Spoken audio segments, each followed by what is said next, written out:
नमस्कार दोस्तों, मेरा नाम है आर्किटेक्ट अमित बंसल और स्वागत है हमारे चैनल आर्क इंटीरियर ज्ञान के अंदर। तो आज हम बात करने वाले हैं एक ऐसी प्रॉब्लम के बारे में जो अक्सर लोग घर बनाते समय या कोई भी बिल्डिंग बनाते समय फेस करते हैं। ये प्रॉब्लम जनरली आती है कॉन्ट्रैक्टर्स के साथ, जिसमें जैसे कि मान लीजिए कि कॉन्ट्रैक्टर काम देने के बाद में ज़्यादा पैसे मांगता है, या जिस समय या जितने समय में हमारा काम होना चाहिए वो डिले हो जाता है, या फिर क्वालिटी के अंदर कॉम्प्रोमाइज़ होता है। ये बहुत ही बड़ी समस्या और बहुत बेसिक समस्या है जो आज के समय पर काफ़ी सारे लोग फेस करते हैं। इस समस्या को सॉल्व करने के लिए आज की हमारी ये वीडियो है। बेसिकली हम 3 चीज़ों के अंदर इसको सॉल्व करेंगे। सबसे पहले तो हम ये जानते हैं कि इसका कारण क्या है। इसका कारण होता है कि अपना कॉन्ट्रैक्टर सही से हम चूज़ नहीं करते, उस कॉन्ट्रैक्टर के बारे में सही से जानकारी नहीं लेते, उस कॉन्ट्रैक्टर के साथ जो हम कॉन्ट्रैक्ट बनाते हैं उसको भी हम प्रॉपर चेक नहीं करते, या फिर जो चीज़ें कॉन्ट्रैक्ट के अंदर होनी चाहिए वो चीज़ें हमारी नहीं होती। तीसरी समस्या है कि जो हम मेजरमेंट यूनिट्स हैं, जिस यूनिट्स में कॉन्ट्रैक्टर मेजरमेंट लेता है उसके बारे में हमें नॉलेज नहीं होती और बाद में कॉन्ट्रैक्टर जो है हमें बेवकूफ़ बना देता है, जिससे हमें काफ़ी सारी समस्याएँ फेस करनी पड़ती हैं। तो दोस्तों, इस वीडियो के अंदर हम 3 टॉपिक्स के बारे में बात करेंगे। मेरा पहला टॉपिक है कि अपने कॉन्ट्रैक्टर को कैसे पहचानें, अपने कॉन्ट्रैक्टर को कैसे जाने कि ये कॉन्ट्रैक्टर हमारे लिए सही है या नहीं, यानी how to choose your contractor.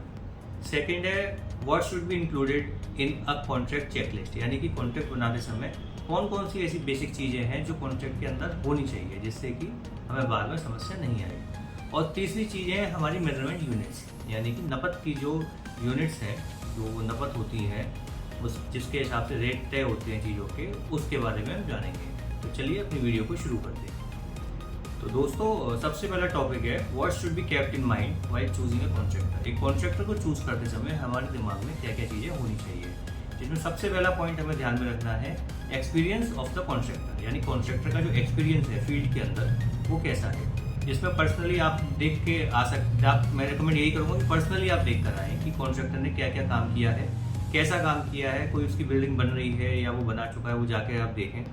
अगर पॉसिबल हो तो उसके ओनर से भी बात करें, जिससे आपको आइडिया लगे कि इस बिल्डिंग को बनाते समय उसने कैसा काम किया है, या फिर ओनर को उसके साथ कैसा एक्सपीरियंस रहा है, जिससे आपको आइडिया लगेगा कि इसका पर्सनल काम कैसा है, फिनिशिंग कैसी है, काम कैसा करता है, वो सारी चीज़ें आपको पता लगेंगी। सेकेंड चीज़ आपको दिमाग में रखनी है और ये आपको चेक भी करनी है कि reputation of the contractor and license of the contractor, यानी कि कॉन्ट्रैक्टर की मार्केट में रेपुटेशन कैसी है, उसकी इमेज कैसी है। इसके लिए आप लोगों से फीडबैक ले सकते हैं, ओनर्स से फीडबैक ले सकते हैं जिसपे उसने काम किए हैं। आप सिर्फ बातों पे मत जाइए, आप जाकर देखिए काम कैसे किए हैं, फीडबैक क्या है। अच्छा, उसके पास कुछ काम करने का लाइसेंस है या नहीं है, नॉलेज है या नहीं है, वो सारी चीज़ें आप जरूर चेक कीजिए। तीसरी चीज़ें आपको चेक करनी है उसकी टीम स्ट्रेंथ क्या है। देखिए, किसी भी काम को करने के लिए किसी भी कॉन्ट्रैक्टर के पास अच्छी टीम होना बहुत आवश्यक है। टीम जैसे कि मैसन है या नहीं, शटरिंग की लेबर है या नहीं, आपकी सरिया बांधने वाले जो होते हैं वो है या नहीं, और ये भी चेक करना है कि उसके पास अपनी पर्सनल टीम है या वो डेली बेसिस पे मार्केट से लोगों को लेकर आता है और लगाता है, कुछ टाइम के लिए टीम आती है नहीं आती है। हमेशा ध्यान में रखिए जिस कॉन्ट्रैक्टर के पास अपनी खुद की एक अच्छी टीम है वो सबसे ज़्यादा रिलायबल कॉन्ट्रैक्टर होता है। चौथी चीज़ आपको ध्यान में रखनी है फाइनेंशियल स्टेबिलिटी कॉन्ट्रैक्टर की, यानी कि कॉन्ट्रैक्टर फाइनेंशियल लेवल पर आपके काम को करने में सक्षम है या नहीं है। कि कई बार क्या होता है कि आप पेमेंट में थोड़ा लेट हो जाते हैं, या फिर कुछ चीज़ें उसको मार्केट से लाकर आपके बिल्डिंग में लगानी होती है, तो क्या उसकी स्टेबिलिटी, फाइनेंशियल स्टेबिलिटी ऐसी है कि वो लाकर आपके प्रोजेक्ट में लगा सकता है, जिससे क्या होता है आपका प्रोजेक्ट डिले होने से बच जाता है। अगर कॉन्ट्रैक्टर की फाइनेंशियल स्टेबिलिटी अच्छी है, पैसों की ताकत अच्छी है, ऐसा नहीं है कि बिल्कुल ही वो कुछ भी करने की सक्षम ना हो, मार्केट से लेबर लाने के सक्षम ना हो, तो होगा क्या, वो हर दूसरे दिन आपसे पेमेंट की डिमांड करेगा, आप पूरी नहीं कर पाएंगे, वो आपका काम बंद करेगा, जिससे आपका जो प्रोजेक्ट है वो डिले होगा, आपकी क्वालिटी भी कम्प्रोमाइज़ होगी। तो ये सारी चीज़ अगर आप ध्यान में रखेंगे तो आप एक सही कॉन्ट्रैक्टर चुन सकते हैं। दोस्तों, इसमें जो सेकंड टॉपिक है जो हम कवर करेंगे वो है कॉन्ट्रैक्ट चेकलिस्ट। मतलब आपने कॉन्ट्रैक्टर अब चूज़ कर लिया, अच्छा आपको पता चल गया कि ये कॉन्ट्रैक्टर अच्छा है, मार्केट रेपुटेशन अच्छी है, सारी चीज़ें अच्छी हैं। अब उसके साथ हम जो काम शुरू करने वाले हैं उसका एक प्रॉपर कॉन्ट्रैक्ट बनवाइए, एक एग्रीमेंट बनवाइए ठेकेदार से, जिसमें आप सारी चीज़ें मेंशन करेंगे। क्या क्या चीज़ें मेंशन करेंगे वो हम बताने वाले हैं। सबसे पहले आप चेक कीजिए और उसमें लिखवाइए प्रॉपर स्कोप ऑफ वर्क, यानी आप काम का दायरा क्या है। दायरा से मतलब है कि जो हमारा काम है वो ठेकेदार जो करेगा वो कहाँ तक काम करेगा और कितना काम करके देगा, यानी कि सिर्फ सिविल वर्क करेगा यानी कि बिल्डिंग का ढांचा खड़ा करेगा, या उसमें इलेक्ट्रिकल और प्लम्बिंग का काम भी वो करके देगा, बिजली का काम मतलब प्लम्बिंग के पाइप वगैरह वो सब डाल के देगा, या फिनिशिंग भी उसमें करके देगा यानी कि हमारा टाइल वर्क है, पेंट है, वो सारी चीज़ें करके देगा। तो जितना भी काम आप चाहते हैं कॉन्ट्रैक्टर आपके लिए करके दे, वो सारी चीज़ें आप पहले एग्रीमेंट के अंदर लिखवा लीजिए, यानी स्कोप ऑफ वर्क आप पूरा लिखवा लीजिए कि कितना काम हमारा कॉन्ट्रैक्टर इसमें करके देगा, जिससे आपको बाद में इस बात की टेंशन नहीं रहेगी कि इसने ये काम नहीं किया या ये हम चाहते थे करे या ये सारी चीज़ें आपकी ख़त्म हो जाएंगी। सेकेंड जो चीज़ है जो आप कॉन्ट्रैक्ट के अंदर मेंशन करेंगे वो है time line of the milestones, यानी कि किस काम को करने के लिए कितना समय उसको चाहिए। इससे क्या होता क्या है, आपका प्रोजेक्ट डिले होने से बच जाता है और आपके दिमाग में बातें रहती हैं कि मेरा ये काम इतने समय में पूरा होगा। जैसे मान लीजिए आपकी फाउंडेशन बननी है तो ये तय होना चाहिए कि भाई आपकी फाउंडेशन किस डेट तक फाउंडेशन आपकी बन के तैयार हो जाएगी, किस डेट तक आपकी स्लैब डल के तैयार हो जाएगी। मान लीजिए 1 महीने के अंदर आपकी स्लैब डल के रेडी हो जाएगी या 2 महीने के अंदर रेडी हो जाएगी, मान लीजिए 15 दिन के अंदर फाउंडेशन बन के तैयार हो जाएगी।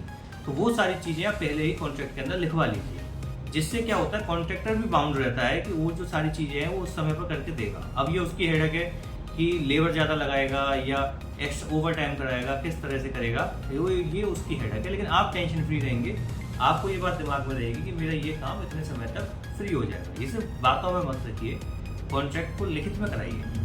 अगली चीज़ इसमें आप मेंशन कराइए पेमेंट शेड्यूल। पेमेंट शेड्यूल मतलब जैसे आप टाइमलाइन माइलस्टोन्स की सेट कर रहे हैं, उसी माइलस्टोन के अकॉर्डिंग आप पेमेंट का शेड्यूल एक कॉन्ट्रैक्टर के साथ लिखवा लीजिए। उसमें ये नहीं कि मनमर्जी से पेमेंट आपका चल रहा है, परसेंट बाई परसेंट आपका पेमेंट डिवाइड होता है। जैसे कि फाउंडेशन के टाइम पर आपका क्या पेमेंट रहेगा या स्लैब के टाइम पर आपका क्या पेमेंट रहेगा। मान लीजिए फाउंडेशन पे आप 10% पेमेंट रिलीज़ करेंगे, स्लैब पे आप 25% पेमेंट रिलीज़ करेंगे, तो वो काम आपका होता जाएगा और पेमेंट्स आपके रिलीज होते रहेंगे। पेमेंट शेड्यूल में हम डेट्स मेंशन नहीं करते, माइलस्टोन मेंशन करते हैं, यानी कि जो काम है उसको मेंशन करते हैं कि इतना काम होने पर ये पेमेंट हम कॉन्ट्रैक्टर को देंगे। ठीक है।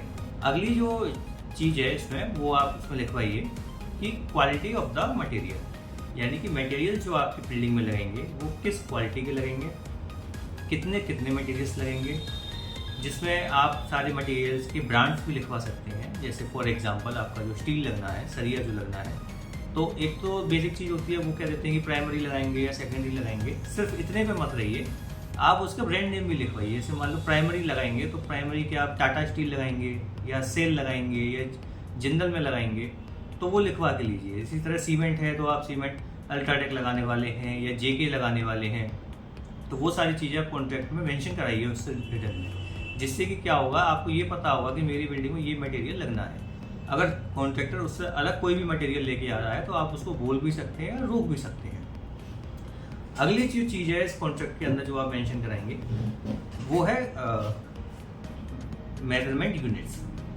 मेजरमेंट यूनिट्स मतलब किस चीज़ को कॉन्ट्रैक्टर किस तरह से मेजर करेगा, यानी नपत करेगा, है ना, वो इसमें आप पूरा लिखवाएंगे। मान लीजिए जीने को कैसे नापेगा या छत को कैसे नापेगा, तो क्लियर हो जाता है। इससे क्या होता है कि आपकी जो हिडन कॉस्ट है जो बाद में कॉन्ट्रैक्टर लगाता है कि सर मैं तो इसके इतने चार्जेस करूँगा या ये चीज़ 2 बार नापूंगा, या कई बार जीने को बोलते हैं ठेकेदार की मैं 1.5 गुना नापूंगा, तो वो जो सारी चीज़ें हैं वो आपकी सेव हो सकती है इस चीज़ से। तो ये सारी चीज़ें आप मेंशन कराइए। एक और बहुत इंपॉर्टेंट चीज़ है जो आप अपने कॉन्ट्रैक्ट में मेंशन करा सकते हैं, वो है पेनल्टी क्लॉज। पेनल्टी क्लॉज क्या होता है कि मान लीजिए आपका माइलस्टोन तय है कि मुझे इतने समय में ये काम करके देना है, ठीक है।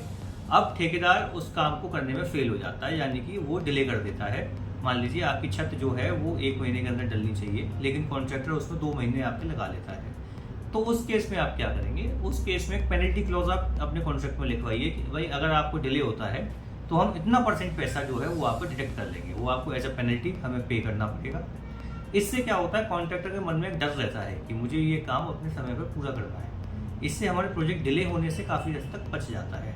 और क्वालिटी आपने पहले लिखवा ली है तो क्वालिटी को उसको मेंटेन करनी पड़ेगी, ठीक है। तो ये सारी चीज़ें अगर आप अपने कॉन्ट्रैक्ट में मेंशन कराते हैं तो एक अच्छा आपका कॉन्ट्रैक्ट बन के आएगा और आप टेंशन फ्री रहेंगे। दोस्तों हमारा तीसरा टॉपिक है मेजरमेंट यूनिट्स, यानी कि कॉन्ट्रैक्टर ने आपको रेट बता दिए। मान लीजिए आपको पूरे रेट बता दिए बिल्डिंग के कि सर मैं इतने रुपए पर स्क्वायर फीट में ये काम आपको करके दूंगा। फॉर एग्जांपल उसने बताया आपको 1200 रुपये पर स्क्वायर फीट में मैं आपका काम करके दूंगा। तो वो स्लैब एरिया को मेज़र करेगा, तो स्लैब एरिया आपको पता होना चाहिए, आप लंबाई चौड़ाई स्लैब की मेज़र करेंगे, ठीक है। कुछ कॉन्ट्रैक्टर क्या करते हैं, आइटम रेट पर भी काम करते हैं। जैसे कि मान लीजिए वो बोलते हैं कि सर मैं जो आपकी चिनाई होगी, जो ब्रिक वर्क होगा, ईंटें लगेंगी, उस दीवारों को अलग मेज़र करूँगा, प्लास्टर को मैं अलग मेज़र करूँगा, आपकी फॉल सीलिंग कर रहा है तो उसको अलग मेज़र करेंगे। तो उसकी यूनिट्स क्या होती है, वो तो रेट बता देता है कि सर 100 रुपये फुट हो गया या 150 रुपये फिट है या 50 रुपये फिट है, आप मेज़र कैसे करेंगे, ठीक है। तो कुछ बेसिक चीज़ें मैं आपको यहाँ बताने वाला हूँ। जैसे जो हमारा ब्रिक वर्क होता है, जो चिनाई होती है, दीवार जो खड़ी होती है, वो हमेशा मीटर क्यूब या क्यूबिक फीट में हम उसको मेज़र करते हैं। क्यूबिक फीट क्या होता है, आपने दीवार की लंबाई नाप ली, उसकी हाइट नाप ली, ऊंचाई, और उसकी जो मोटाई है वो आपने नाप ली, ठीक है। फॉर एग्जांपल उसकी लंबाई है 10 फीट और उसकी हाइट है 10 फीट, ठीक है, और उसकी जो मोटाई है वो है 0.75 फीट।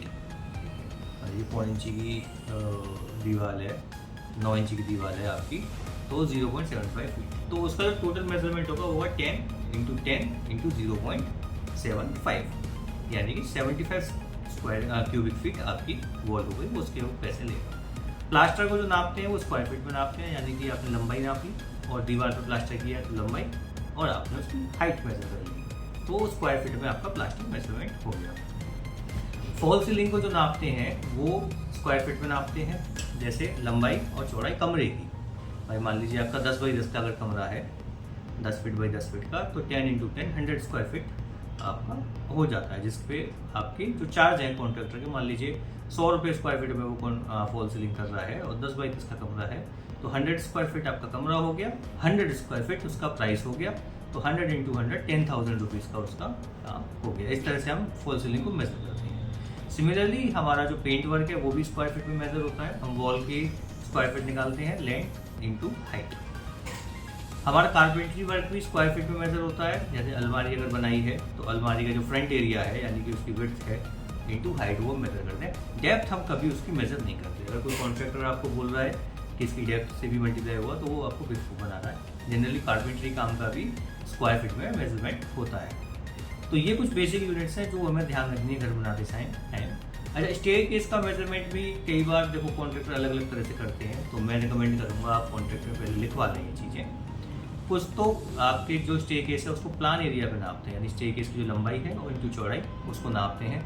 अब वो अलग अलग लोगों का अलग अलग तय है कि कोई 1.5 गुना उसका करते हैं, कोई 2 गुना करते हैं, कोई सिंगल ही लेते हैं। लेकिन कुछ कॉन्ट्रैक्टर क्या करते हैं, आपके स्टेयरकेस को टेपर में मेजरमेंट करने की बात करते हैं। अगर आपने नहीं लिखवाया तो बाद में वो उसको टेपर में मेजरमेंट करते हैं कि नीचे से ऊपर तक वो कितना उसका रैंप गया है, स्लोप गया है, इंटू उसकी डेप्थ ले लेते हैं, इंटू हाइट कर लेते हैं। तो वो जो है आपका मेजरमेंट काफ़ी ज़्यादा हो जाता है। तो जो ये एक तरह का आपके साथ फ्रॉड हो सकता है, इससे बचें। कोशिश करें, उसको बोलें कि भाई हम तो अपनी स्टेयरकेस प्लान में ही मेज़र कराएंगे, तो प्लान में स्क्वायर फीट में उनको मेज़र कराएंगे। तो ये कुछ बेसिक यूनिट्स हैं जिसके बारे में मैंने आपको बताया। ये बेसिक यूनिट आप ध्यान में रखिए, तो कॉन्ट्रैक्टर आपको कभी भी बेवकूफ़ नहीं बना पाएगा। तो दोस्तों आज की वीडियो में बस इतना ही। हमने आपको चीज़ें बताई जिसकी हेल्प से, या जिन चीज़ों को अगर आप ध्यान में रखेंगे तो आपका प्रोजेक्ट डिले, प्रोजेक्ट की हिडन कॉस्ट, आपका टेंशन, आपका हेडेक, आपकी क्वालिटी कॉम्प्रोमाइज़, ये सारी चीज़ें बचेंगी। कॉन्ट्रैक्टर आपको परेशान नहीं कर पाएगा और आपका प्रोजेक्ट हैसल फ्री तैयार होगा। तो अगर आपको हमारी वीडियो अच्छी लगी हो, लाइक करें, शेयर करें, सब्सक्राइब करें। और अगर आपको कॉन्ट्रैक्ट्स की डिटेल में कॉपीज चाहिए या उनके कुछ सैंपल्स चाहिए तो हमें कमेंट में ज़रूर बताएं। अगली वीडियो में हम आपके साथ वो शेयर करेंगे। धन्यवाद।